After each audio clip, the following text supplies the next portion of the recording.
And welcome to Hardline, folks. This is Burdock for the Goldwater.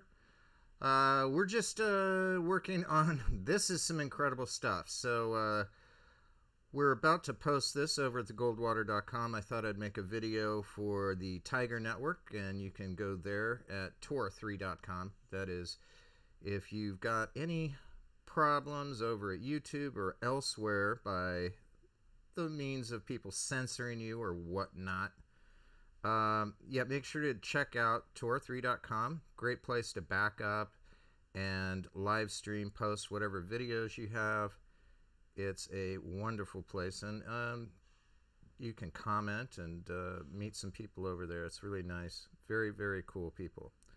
So let's go ahead, and I'll just put on this article that I'm about to post over at the Goldwater here. Excuse me. This is some amazing stuff. As I reported yesterday, this isn't news, that CBS has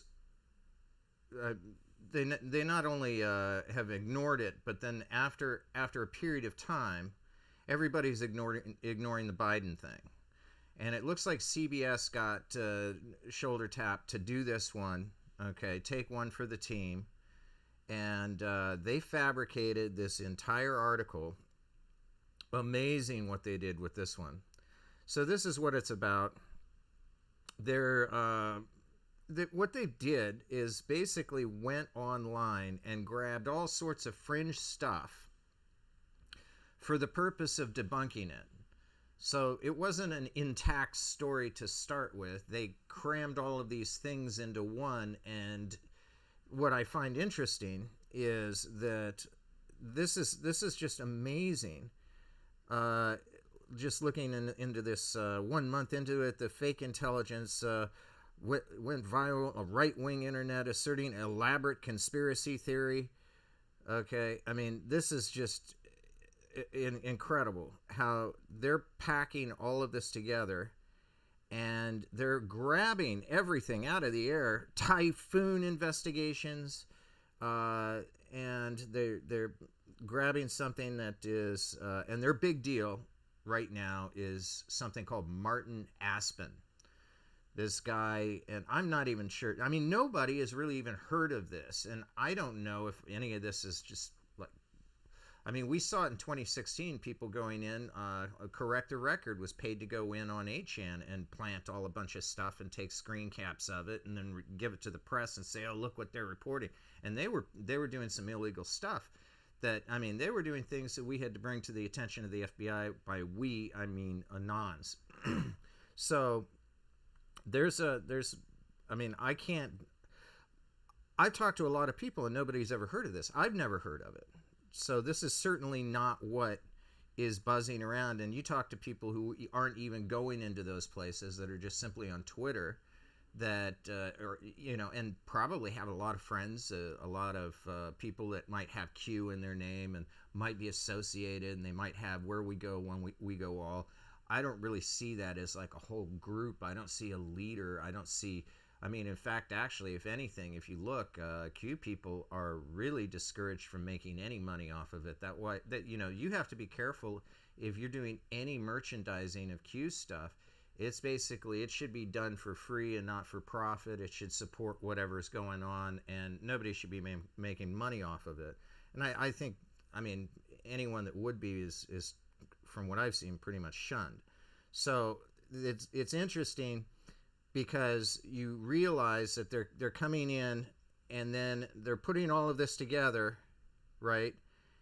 And of course, anything that they need to blame on anybody. And I implore you, read this article. Here's the URL right here, NBCnews.com. I'll put a link to it in the article I'm about to post at thegoldwater.com. This video will be in there as well as on tor3.com. The Tiger Network. So they've got this behind the typhoon, and I mean, really, somebody took some time to piece all of this together, and they've got this elaborate picture of a fake identity whose profile picture was created by artificial intelligence. Okay, What's interesting, though, is if you read this article, you don't see anywhere. They say that all of this is being analyzed and declared bunk by a professional forensic analytics firm that they hired. But they won't tell you the name. They hired these people. And I mean, I can understand. Well, I don't know. I mean, this anonymous source stuff, or sources not to be named, is crazy. But for them not to name the company that they hired to debunk all of this stuff that they scoured off the internet is crazy. You don't see it in here. You don't. Nowhere do they say what's going on. They're ripping on the Epic Times. They're basically going after everybody that has any reporting of it. And then here we go. Extremist Forum, 8kun. Here we go. Look at that. They got to throw that in there for good measure. I don't know. I mean, this is also posted. Okay. After the promise of a big reveal one day earlier, the document was also posted on the extremist forum 8kun by Q. Okay. They're saying Q posted this on 8kun.top. They should always put the domain name in there, by the way. I mean, please. The anonymous account behind the QAnon conspiracy theory movement. I don't know. I'll have to go back and take a look at whatever Q posted, but I seriously doubt that. I mean, it's certainly not all of this. So, I mean, anyone who's looked at Q's posts, they're pretty abrupt and to the point. But they got to tie it in. They got to tie in all of this typhoon, and they got to tie in. Oh, and look, there's a minor correction. I wonder what this is. I haven't seen this yet. I bet you anything there's going to be a few more of those. So anyway, that's the first part of this article. And the second part, and I'm sure you all have read this, Glenn Greenwald from The Intercept. He bailed. He resigned because he was writing an article that had to do with Biden, and of course, he was honest to himself and honest to his reporting, and they didn't like that at all. And despite the fact that he had full editorial control in his contract, number one, and second, he had built in if they didn't like it for some reason and they ever came to a head on anything, he had the complete legal right to publish his article somewhere else. And they did not like that at all. And instead of doing the right thing that any publication would, he offered, okay, I'll hold off on publishing this, and why don't you guys write an article parallel to it, and we can post both at the same time, and it'll be a different viewpoint on whatever you're disagreeing on. You come with a counterpoint, but don't tell me that what I'm writing isn't true.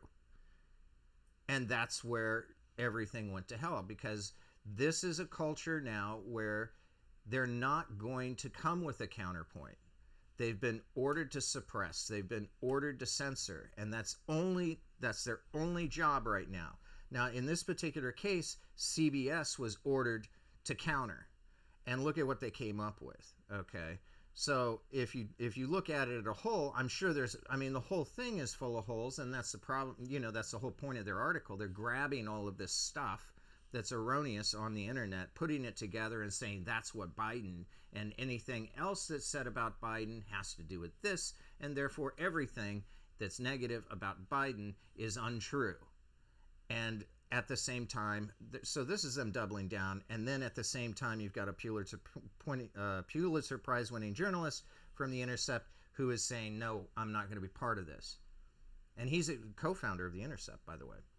So he bailed, and we are, I mean, this is quite amazing. So this is such a big story that we're going to be, I'm going to go ahead and post this right now with this video in it, and I'm going to follow it up over the weekend, because I don't think that anyone's really digesting how huge these two I mean, these are two different worlds. This is a fracturing of the press. This is the good versus evil, really. And I think a lot of journalists, this is the moment where people are going to, this is the story. And thank God for Greenwald to finally, wake up and say, wow, I don't want to be part of that anymore. And I still want to be a journalist. I still want to live with myself and not take orders from people to suppress and I can't do this or that and say this or that. So good on him. And you're going to see that stark black and white here and that's not going to go away. And I don't know what they're going to call it, but I think that a lot of journalists right now who are afraid, you're going to find that during this period of time, they're going through a strong period of self-reflection. I can imagine that perhaps the re-election of Donald Trump will be a turning point in their careers, because after this is done, we're going to need to clean up a bunch of stuff, okay? Because there's going to be riots, and the media will be asked to stand down, because we know that the media is encouraging these riots, and cities will burn, and you will see the media encouraging it. You will see the left. You will see Hillary Clinton encouraging it. Biden will probably just go away. Kamala Harris, AOC, they'll encourage it. And at some point, we'll have to realize that this is wrong. Absolutely wrong.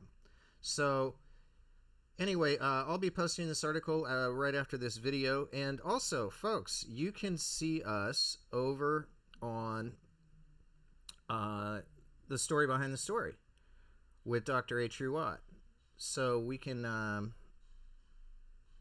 get in over there. Let me, how did I, hang on, here we are. Let me fade in here. Yeah, we're about to go on. So that's that's going to be 7 p.m. Pacific. That's the story behind the story on Revolution Radio with Dr. A. True Ott. I co-host that show. Provide an alternate, a different. Sometimes we agree, sometimes we don't, but it's exciting banter. Phil is also on that show, and Jim Watkins shows up. I think he might be. I don't know if he's going to be on today. But True always has, it's a very old show. The story behind the story goes back 20 some years, 23, 24 years now. He's if you all are familiar with Ted Gunderson, it's in that ilk. They're contemporaries, and they really work off of each other. Ted Gunderson certainly, and Dr. A. True Watt are no strangers in spirit. So that's where we're headed, folks, and we'll be reporting again throughout the weekend on this particular story. This is basically going to be my focus probably through the rest of the campaign, and I will also be focusing on the polls, which I promised you this weekend. So I look forward to that. Happy Halloween to all of you where that is about to happen, and Godspeed. God bless your families. God bless the United States. And stay safe. Keep positive. Those don't believe the polls. Just remember 2016. Compare the polls to 2016. That's what I keep telling people. And if you're going to bet, you might want to do it now, because there's the odds are decent. And I'm saying that real money bets are wrong, just like they were in 2016. So you might be able to, if somebody's asking you to bet even, don't do it. Go to a site and make sure you do it legally. So have a great day, folks. Talk to you soon.